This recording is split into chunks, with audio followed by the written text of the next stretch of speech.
Well, it happened again. What the F, huh? So today is September 9th. It is a Monday.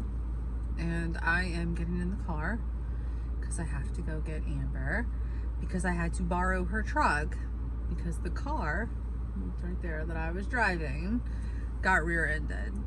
Now, that happened Thursday. I was on my way home.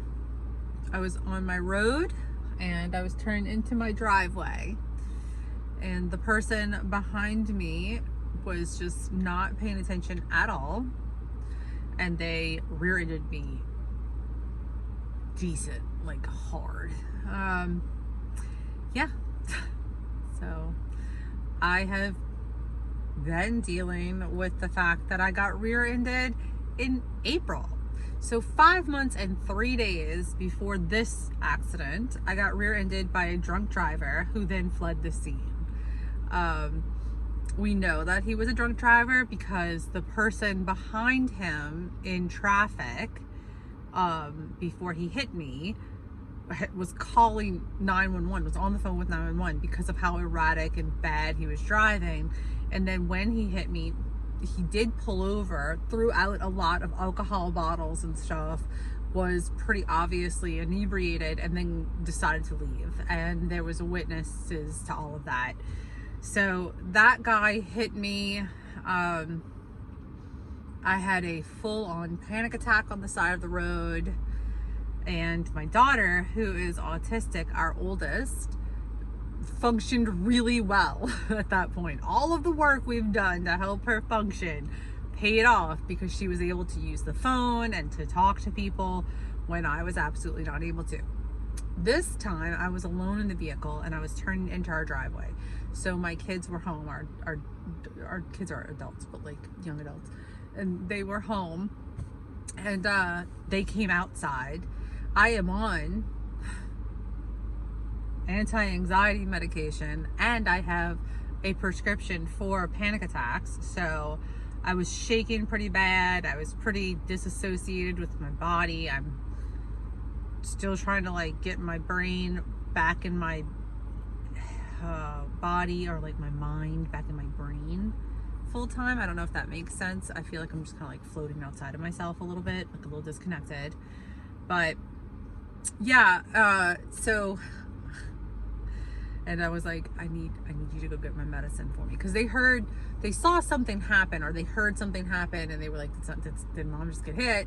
And they came out to see, and then like my oldest, who had been with me during the first accident, was like, oh my God, like she was really upset, worried about me because of how bad off I was after the first one. And I was like, please go get my medicine. And so she did. And I was able to take something and calm down a bit. And I was already home. I was at the like foot of my driveway. So the car hit me hard enough. So here's what's kind of weird is I saw the guy driving pretty fast and erratic behind me. I knew I felt like he wasn't going to be happy when we had to slow down, because there's an area on my road where like the speed reduces, and I was like, oh, he's not going to be happy about that at all. But you know, you reduce your speed because you're about to make a turn or whatever, and then technically the speed goes back to normal like just a few yards before my driveway, except I'm not going back to normal because I have to continue to slow down because I have to turn into my driveway. And so that's what I did with my blinker. And I think he was fooling with his phone because of the way he had gone a little off the road. When we first turned off the main highway onto my road, he had gone a little off, and I was like, oh no, he's probably texting or something. I just don't think he was like wasted. Maybe, who knows? I mean, he stopped and he didn't appear to be completely inebriated and unable to function. I guess he could have been a little bit and then sobered up when he got in an accident, but I think he was fucking with his phone or something. So he hit me. He was pretty upset. I remember, like, I had put my blinker on and I started to turn to my driveway, and then he hit me, and I heard it and I felt it, but I have like no visual memory of it, which is the craziest thing.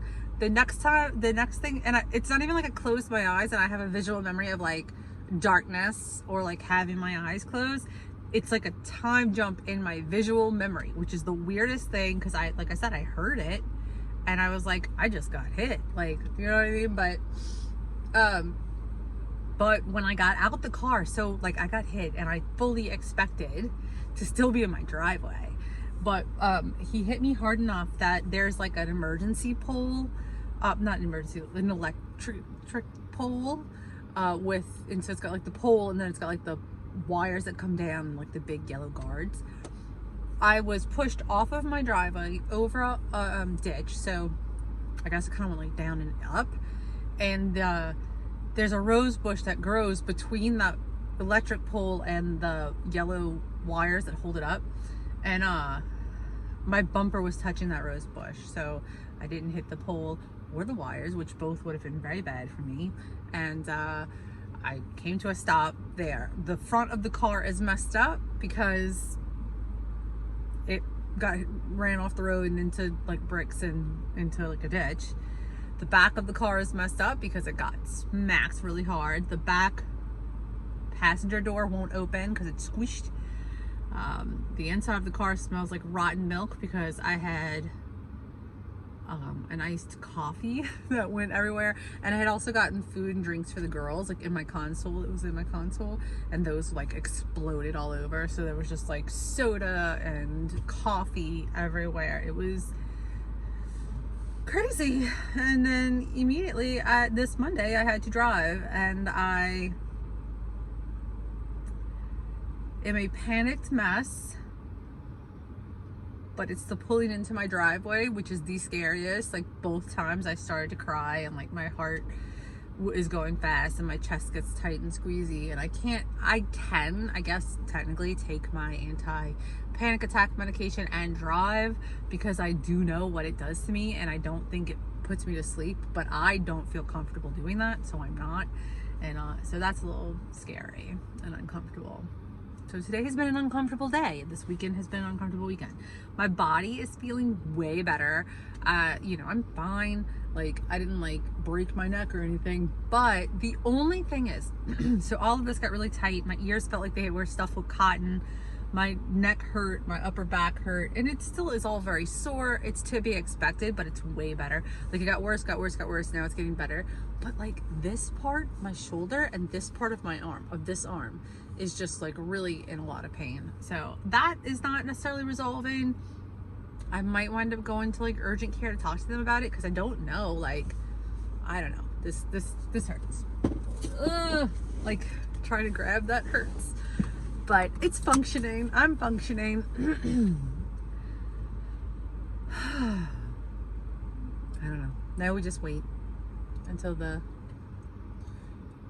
accident report goes through, and then we figure out what happens next. So there's that. That's my update. I have more. I'll put them in other videos because this one's already 8 minutes long. But I'll talk to you guys later.